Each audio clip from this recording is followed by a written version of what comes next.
ಎಷ್ಟೇ ಪೂಜೆ ಮಾಡಿದರೂ ಫಲ ಸಿಗುತ್ತಿಲ್ಲವೇ? ನಿಮ್ಮ ಪೂಜಾ ಕೋಣೆಯಲ್ಲಿ ಈ ಒಂದು ತಪ್ಪು ಇರಬಹುದು ನೋಡಿ. ನಿಂತಿರುವ ಲಕ್ಷ್ಮಿ ಫೋಟೋ ಮನೆಯಲ್ಲಿ ಇಡಬೇಡಿ. ಯಾಕೆ ಗೊತ್ತಾ? ವಾಸ್ತುಶಾಸ್ತ್ರಕ್ಕೆ ಬಹಳ ವಿಶಿಷ್ಟತೆ ಇರುತ್ತದೆ. ಮುಖ್ಯವಾಗಿ ನಮ್ಮ ಪೂಜಾ ಕೋಣೆಗೆ ಸರಿಯಾದ ವಾಸ್ತು ಇರಬೇಕು. ಆದರೆ ನಮ್ಮಲ್ಲಿ ಬಹಳಷ್ಟು ಮಂದಿ ಭಕ್ತಿ ಶ್ರದ್ಧೆಗಳಿಂದ ಪೂಜೆ ಮಾಡಿದರೂ ಪೂಜೆ ಮಾಡಿದ ಫಲ ಸಿಗದೆ ಎಷ್ಟೋ ತೊಂದರೆಗಳನ್ನು ಅನುಭವಿಸುತ್ತಾ ಇರುತ್ತಾರೆ. ಆದರೆ ಮತ್ತೆ ಕೆಲವರಿಗೆ ಮಾತ್ರ ಎಂತಹ ಪೂಜೆಗಳನ್ನು ಮಾಡದಿದ್ದರೂ ಸಹ ಅದೃಷ್ಟ ವಿಪರೀತವಾಗಿ ಕೂಡಿ ಬರುತ್ತದೆ. ನೀವು ಎಷ್ಟೇ ಪೂಜೆಗಳನ್ನು ಮಾಡಿದರೂ ಫಲ ಸಿಗುತ್ತಿಲ್ಲವೆಂದರೆ ನಿಮ್ಮ ಪೂಜಾ ಕೋಣೆಗೆ ವಾಸ್ತು ಸರಿಯಾಗಿಲ್ಲ ಎಂದು ಅರ್ಥ. ಹಾಗೆಯೇ ನೀವು ಮಾಡುವ ಪೂಜೆಯಲ್ಲಿ ಲೋಪಗಳಿವೆ ಎಂದು ಗುರುತಿಸಬೇಕು.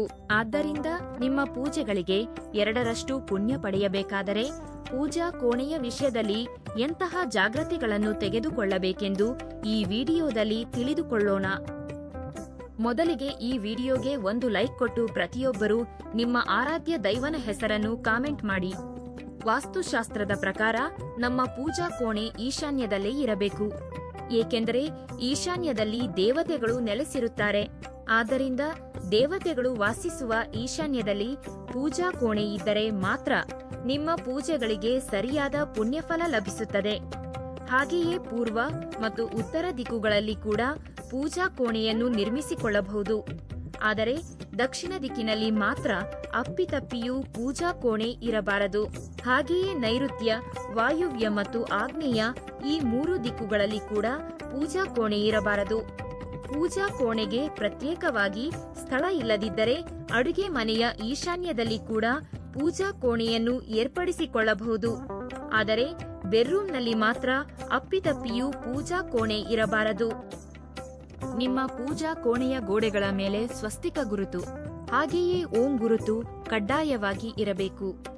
ಸ್ವಸ್ತಿಕ ಗುರುತಿನಲ್ಲಿ ದೈವಶಕ್ತಿ ಇರುತ್ತದೆ. ಆದ್ದರಿಂದ ಪೂಜಾ ಕೋಣೆಯಲ್ಲಿ ಸ್ವಸ್ತಿಕ ಗುರುತು ಹಾಕಿಕೊಂಡರೆ ನಿಮ್ಮ ಮನೆಯೆಲ್ಲ ದೈವಶಕ್ತಿಗಳಿಂದ ತುಂಬಿ ಹೋಗುತ್ತದೆ. ನಮ್ಮ ಹಿಂದೂ ಧರ್ಮದಲ್ಲಿ ಮೊದಲಿಗೆ ಪೂಜಿಸುವ ದೈವ ವಿನಾಯಕ. ಆದ್ದರಿಂದ ಪ್ರತಿಯೊಬ್ಬರ ಪೂಜಾ ಕೋಣೆಯಲ್ಲಿ ಕಡ್ಡಾಯವಾಗಿ ಗಣಪತಿಯ ವಿಗ್ರಹ ಅಥವಾ ಗಣಪತಿಯ ಭಾವಚಿತ್ರ ಇರಬೇಕು. ನಿಮ್ಮ ಪೂಜಾ ಕೋಣೆಯಲ್ಲಿರುವ ಲಕ್ಷ್ಮೀದೇವಿಗೆ ಎಡಭಾಗದಲ್ಲಿ ಗಣಪತಿಯ ಚಿತ್ರಪಟವನ್ನು ಇಟ್ಟುಕೊಳ್ಳಬೇಕು. ಕುಳಿತಿರುವ ಗಣಪತಿಯ ಚಿತ್ರಪಟವನ್ನು ಮಾತ್ರ ಪೂಜಾ ಕೋಣೆಯಲ್ಲಿ ಇಟ್ಟುಕೊಳ್ಳಬೇಕು. ಹಾಗೆಯೇ ನಿಮ್ಮ ಕುಲದೇವತೆಯ ವಿಗ್ರಹವನ್ನು ಕೂಡ ಪೂಜಾ ಕೋಣೆಯಲ್ಲಿ ಇಟ್ಟುಕೊಳ್ಳಬೇಕು. ಅದೇ ರೀತಿ ಆಂಜನೇಯ ಸ್ವಾಮಿಯ ಫೋಟೋ ಕೂಡ ಪೂಜಾ ಕೋಣೆಯಲ್ಲಿ ಇರಬೇಕು.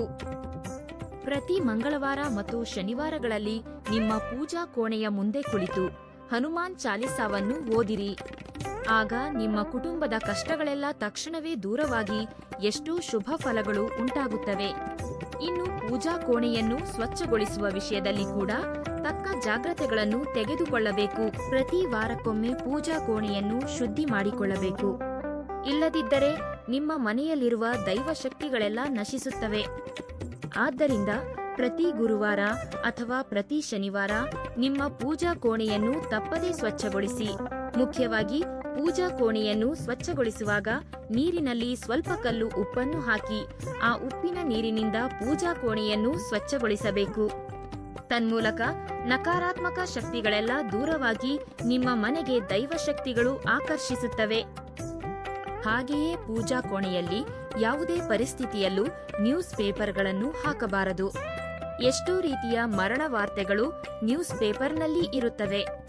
ಆದ್ದರಿಂದ ಪೂಜಾ ಕೋಣೆಯಲ್ಲಿ ನ್ಯೂಸ್ ಪೇಪರ್ಗಳ ಬದಲಾಗಿ ಒಂದು ಕಾಟನ್ ಬಟ್ಟೆಯನ್ನು ಉಪಯೋಗಿಸಿ.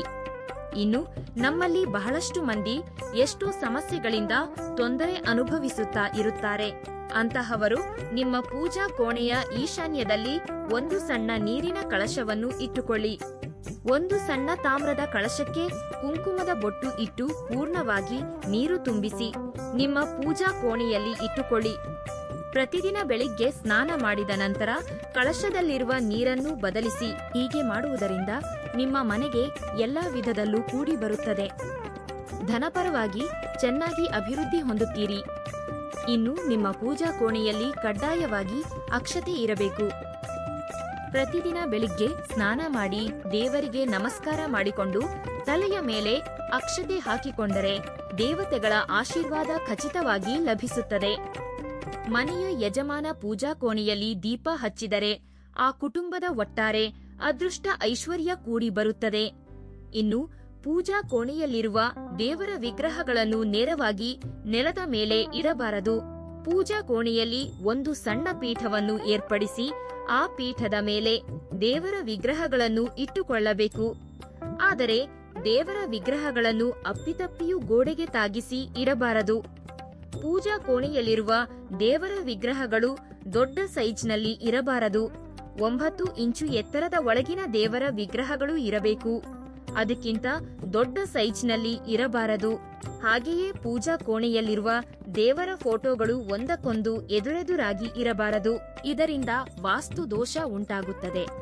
ಇನ್ನು ನಮ್ಮಲ್ಲಿ ಬಹಳಷ್ಟು ಮಂದಿ ವಾಸ್ತು ದೋಷಗಳಿಂದ ತೊಂದರೆ ಅನುಭವಿಸುತ್ತಾ ಇರುತ್ತಾರೆ. ಆದ್ದರಿಂದ ನಿಮ್ಮ ಮನೆಗೆ ಯಾವುದಾದರೂ ವಾಸ್ತು ದೋಷ ಇದೆ ಎಂದು ಅನಿಸಿದರೆ ನಿಮ್ಮ ಪೂಜಾ ಕೋಣೆಯಲ್ಲಿ ಶ್ರೀ ಯಂತ್ರವನ್ನು ಇಟ್ಟುಕೊಳ್ಳಿ. ಆಗ ನಿಮ್ಮ ಮನೆಗೆ ಇರುವ ವಾಸ್ತು ದೋಷಗಳೆಲ್ಲ ದೂರವಾಗಿ ಕುಟುಂಬದಲ್ಲಿ ಸುಖ ಸಂತೋಷಗಳು ಹೆಚ್ಚಾಗುತ್ತವೆ. ಹಾಗೆಯೇ ಪೂಜಾ ಕೋಣೆಗೆ ಕಡ್ಡಾಯವಾಗಿ ಬಾಗಿಲುಗಳು ಇರಬೇಕು. ಪೂಜಾ ಕೋಣೆಯ ಬಾಗಿಲುಗಳು ಕಟ್ಟಿಗೆಯಿಂದ ಮಾಡಿದವು ಇರಬೇಕು. ಅಷ್ಟೇ ಹೊರತು ಮೆಟಲ್ ಬಾಗಿಲುಗಳು ಇರಬಾರದು. ಒಂದು ವೇಳೆ ನಿಮ್ಮ ಪೂಜಾ ಕೋಣೆಗೆ ಬಾಗಿಲುಗಳು ಇಲ್ಲದಿದ್ದರೆ ಡೋರ್ ಕರ್ಟನ್ ಏರ್ಪಡಿಸಿಕೊಳ್ಳಿ. ಇನ್ನು ಪೂಜೆ ಮಾಡುವ ಮಹಿಳೆಯರು ಸಾಂಪ್ರದಾಯಿಕ ವಸ್ತ್ರಗಳನ್ನು ಧರಿಸಬೇಕು. ಏಕವಸ್ತ್ರದಿಂದ ದೀಪಾರಾಧನೆ ಮಾಡಬಾರದು. ಪೂಜೆ ಮಾಡುವ ಸ್ತ್ರೀಯರು ಅಪ್ಪಿತಪ್ಪಿಯೂ ಜುಟ್ಟು ಬಿಟ್ಟುಕೊಂಡು ದೀಪಾರಾಧನೆ ಮಾಡಬಾರದು. ಇದು ದುರಾದೃಷ್ಟಕ್ಕೆ ದಾರಿ ಮಾಡಿಕೊಡುತ್ತದೆ. ಇನ್ನು ದೇವರನ್ನು ಪೂಜಿಸುವಾಗ ಸ್ತ್ರೀಯರು ಅಪ್ಪಿತಪ್ಪಿಯೂ ಸಾಷ್ಟಾಂಗ ನಮಸ್ಕಾರ ಮಾಡಬಾರದು. ಪುರುಷರು ಮಾತ್ರ ಸಾಷ್ಟಾಂಗ ನಮಸ್ಕಾರ ಮಾಡಬೇಕು. ಪ್ರತಿ ಶುಕ್ರವಾರ ಆಕಳ ತುಪ್ಪದಿಂದ ಲಕ್ಷ್ಮೀದೇವಿಯನ್ನು ಪೂಜಿಸಿದರೆ ಸಕಲ ಪಾಪಗಳೆಲ್ಲ ತಕ್ಷಣವೇ ದೂರವಾಗಿ ಧನಪರವಾಗಿ ಚೆನ್ನಾಗಿ ಕೂಡಿ ಬರುತ್ತದೆ. ಹಾಗೆಯೇ ಪ್ರತಿ ಶನಿವಾರ ಎಳ್ಳೆಣ್ಣೆಯಿಂದ ದೀಪಾರಾಧನೆ ಮಾಡಿದರೆ ಜಾತಕದಲ್ಲಿರುವ ಶನಿ ದೋಷಗಳೆಲ್ಲ ದೂರವಾಗುತ್ತವೆ. ಇನ್ನು ಪ್ರತಿ ಬುಧವಾರ ಕೊಬ್ಬರಿ ಎಣ್ಣೆಯಿಂದ ದೀಪಾರಾಧನೆ ಮಾಡಿದರೆ ಸಾಲದ ಸಮಸ್ಯೆಗಳೆಲ್ಲ ತಕ್ಷಣವೇ ತೀರುತ್ತವೆ.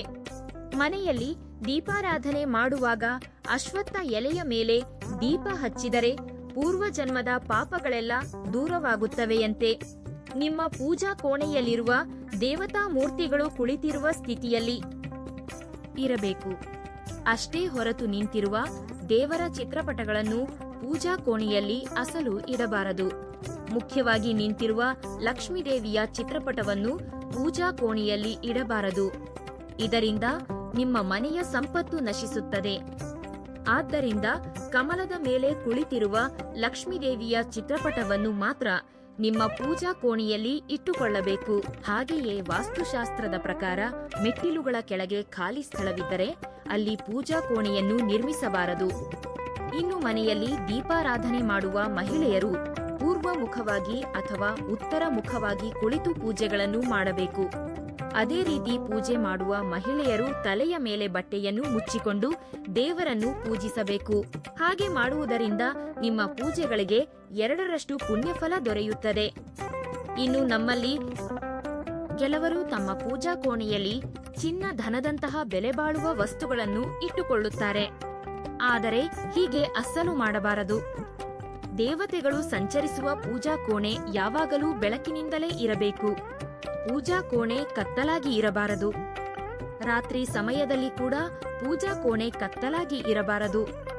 ಇದರಿಂದ ನಿಮ್ಮ ಮನೆಯಲ್ಲಿ ಸಮಸ್ಯೆಗಳು ಉಂಟಾಗುತ್ತವೆ. ಆದ್ದರಿಂದ ನಿಮ್ಮ ಪೂಜಾ ಕೋಣೆಯಲ್ಲಿ ಒಂದು ಸಣ್ಣ ಬಲ್ಬ್ ಅನ್ನು ಏರ್ಪಡಿಸಿಕೊಳ್ಳಿ.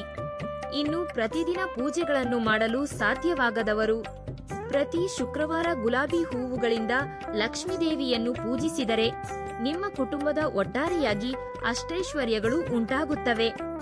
ಹಾಗೆಯೇ ಪ್ರತಿಯೊಬ್ಬರ ಮನೆಯ ಮುಂದೆ ಕಡ್ಡಾಯವಾಗಿ ತುಳಸಿ ಗಿಡ ಇರಬೇಕು. ಪ್ರತಿನಿತ್ಯ ತುಳಸಿ ಕಟ್ಟೆಯಲ್ಲಿ ದೀಪ ಹಚ್ಚಿ ಪ್ರದಕ್ಷಿಣೆ ಮಾಡಿದರೆ ಕೋರಿದ ಕೋರಿಕೆಗಳೆಲ್ಲ ತಕ್ಷಣವೇ ನೆರವೇರುತ್ತವೆ.